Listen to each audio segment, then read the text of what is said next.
Did you know that there are over 1 million retail stores in America? The retail industry is a highly competitive space, with every single retail store vying for the top position.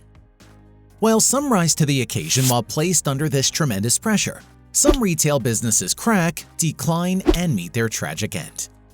The past century has seen the rise and fall of several retail companies, and one of the top mentions is Sears, Roebuck and Company, more commonly known as Sears.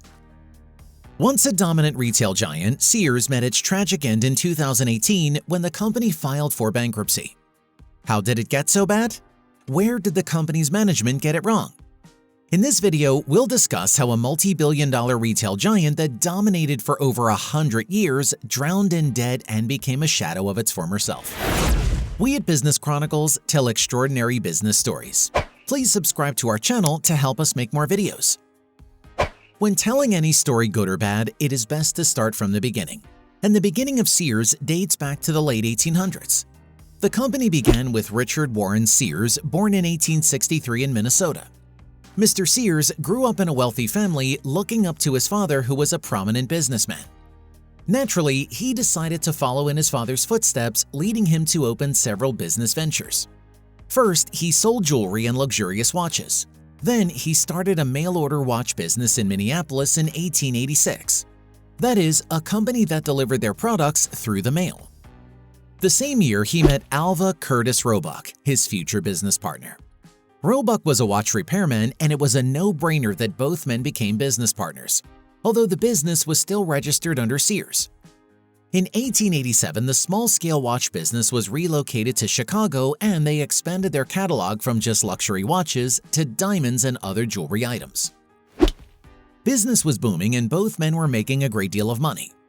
In 1889, however, Sears decided to sell his watch company and part ways with his partner. The company was sold for $100,000, equivalent to about $3.5 million today. Desperate for a new business perspective, Sears headed to Iowa, where he worked as a rural banker, but that only lasted a few years. In 1892, the runaway businessman returned to Chicago. He reunited with his former business partner Roebuck, and after long talks, they decided to reopen their mail-order watch business. This time, however, the company was named A.C. Roebuck Watch Company after Roebuck. Within 1 year of operation, the company has become a success.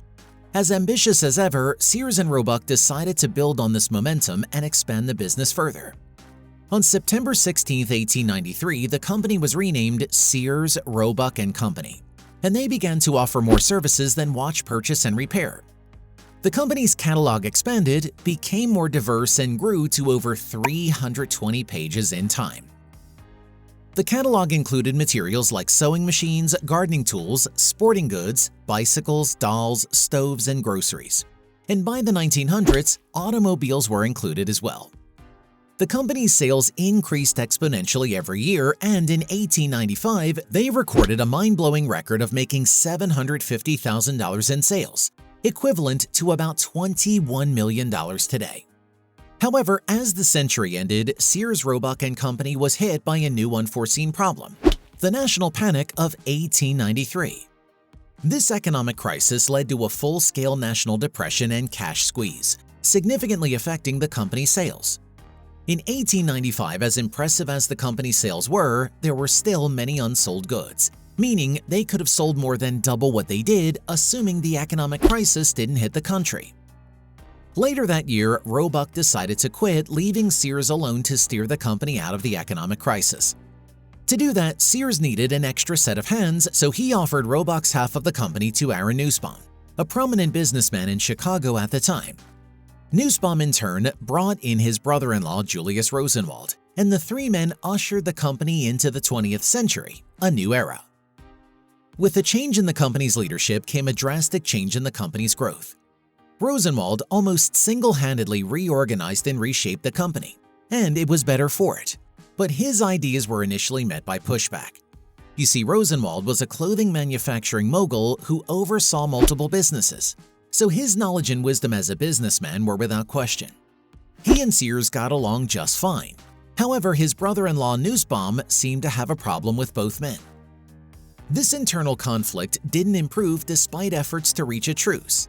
So Rosenwald and Sears decided to buy Nussbaum out of the company. With that problem out of the way, sales continued to increase, and the company's catalog expanded even further. Rosenwald introduced dry goods, consumer durables, drugs, hardware, furniture, and anything useful in a typical household. By 1907, the company's annual sales had increased to over $50 million, equivalent to over $1.6 billion today. The following year, Sears resigned as president of the company due to poor health, leaving Rosenwald in complete control as president and chairman of the board. As president, Rosenwald displayed perfect capability, leading the company to new and greater heights. By the 1920s, he focused on building Sears, Roebuck and Co. department stores in remote areas across America. The first location was North Lawndale, Chicago, which was a huge success. This success inspired the establishment of more rural department stores and even urban ones in major cities within the US, Canada, and even Mexico. Throughout the 1900s, Sears, Roebuck and Co. was what every other department store aspired to. By the 70s, the company reached its pinnacle and literally completed the 110-story Sears Tower in Chicago, which became the world's tallest building. No matter the height the company reached, Sears, Roebuck and Co. continued to be known for its attractive catalog. It became known as the Consumer's Bible. After the highs of the 70s, the company started incurring debts, which it struggled through for several decades. Also, as the years passed, Sears began to fall out of favor with its customers, a problem primarily self-inflicted by the company's management. They thought the company could compete with its competitors solely by cutting costs.